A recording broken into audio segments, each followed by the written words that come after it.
Hey everyone, I know Brightspace is acting up this morning. I wanted to check in and just kind of let you know where things are at, give you some comments on Unit 1, and also talk about where we're headed in Unit 2. I have enjoyed reading your introductions, getting to know you. I'll be looking through your introductory timeline posts, and I'll probably post a second video to show you a few things once I look at it in more detail in terms of how to make sure everything displays correctly on Tiki-Taki. Even with that tutorial that I post, it seems like I always need to do a little bit of just another bonus video to repeat and emphasize the process for making sure everything appears correctly on Tiki-Taki. So look for that later. I will get you feedback through Brightspace as soon as I'm able to. I've already done some of that with the Defining Latin America activity, for example. I didn't finish giving all of the feedback and scoring for Twitter, but I will, again, do that as soon as I can, and I'll interact with you there on Twitter as well, since we can do that without Brightspace. Just in terms of some big kind of comments, I really enjoyed reading your ideas about and the kinds of ways you struggled with defining Latin America. There were some really great comments about the ways that Latin America is not just a region, but it's a culture. It's multiple cultures, it's diversity, it's a process. And, you know, again, the answer is yes.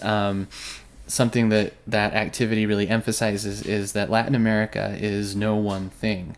Right, and we need to try to get as many voices and perspectives on Latin America's past and its people as we possibly can. I appreciated all of you who emphasized that fact. Many of you did. And you were also thinking about the limitations of just looking at Latin America through an academic lens. Of course, this is an academic history class, a survey of Latin America. And we're studying, you know, so many countries in this region in such a short period of time that's part of the reason Chastain made that decision to look at big themes and think about what are the things that would make this a region, that gives it some sort of unity, while also giving examples of the countries, often Brazil, but not always, that followed kind of a different path for a variety of reasons. So as you work through the Chastain book, again, that one is the secondary source, the textbook that gives us the context and the big picture. Realize that's what he was going for.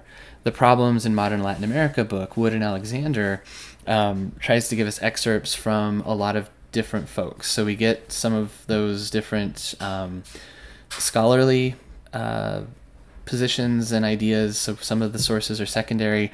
A lot of them are primary, though. They've been translated, of course, and excerpted, and so we need to think about what that means. But the intention of that book is to give us a wide range of voices. The problem, though, as I've been alluding to, is we'll never capture them all in a class like this. And so something to think about and maybe comment on in your various assignments, your journals, the timelines, is what is missing here. Whose voices would I like to have heard from that I didn't, and where might we find those? I would love it if that's kind of where we could move our conversation as a class as we work through our course. You know, again, because there are many things that are missing, and so thinking about what could we bring into this and how to make this course more representative of the diversity of Latin America and its cultural richness. Also, in thinking about primary and secondary sources, I'm going to post in the activity feed in Brightspace an article that was published in the AHA Perspectives magazine about thinking of primary and secondary sources a little differently. Rather than just seeing them as a sort of dichotomy of sources, thinking about how we situate them in relationship to an argument or an interpretation will help us to have more meaningful ways of evaluating them. At least that's the author's idea. I'd love to hear what your thoughts are now that we've kind of gotten a general overview of primary and secondary sources. I really did appreciate the way that many of you talked about primary and secondary sources in relationship to the Defining Latin America exercise as well. And so a couple things to think about as I close this video is, many of us realize that secondary sources contain the biases of the authors, right? The questions they ask, the perspectives they bring to the table as a scholar, as an outsider from the region of Latin America, and on and on. But it's harder sometimes to realize that primary sources are also biased, probably more biased than secondary sources, because in general, secondary authors are taking a position of trying to answer and provide an interpretation of a question from as many perspectives as they can. That's not always the case, but that's usually the goal. And of course, they're going to fall short in certain ways, but they're trying, all right? Primary sources are people who are observing and witnessing and writing about, because they had some sort of stake in what was happening, the events that we're trying to study. So primary sources are those that were closest to the events that occurred at the time of the events, but that means they are probably the most biased. The historical record, as we often refer to it as historians, is incomplete.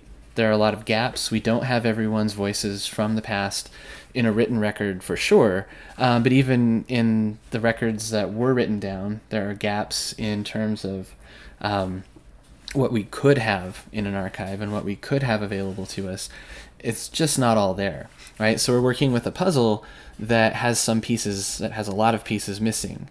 And so one of the questions then is, how do we deal with that?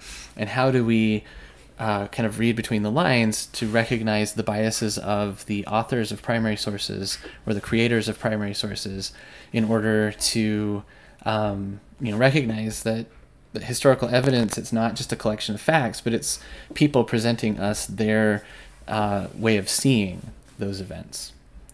And how do we address that as historians? All right, I'll leave it there. In the email, I'll write a little bit about the organization of Unit 2 as we move forward. Hopefully that will help. And I'll talk to you soon. As always, let me know if you have questions or if you could use any help.